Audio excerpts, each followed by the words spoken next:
So if you want to turn the heaters to go 8 foot long, you simply want to put your brakes on. You want to raise your heater a couple degrees. Take your pin out that locks it in place. Grab the frame with 2 people. Flip it open. Now you can lower it down to operation height.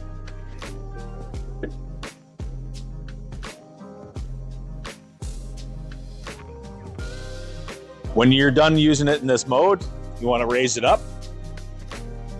Again, a couple of degrees. 2 people. You want to close it.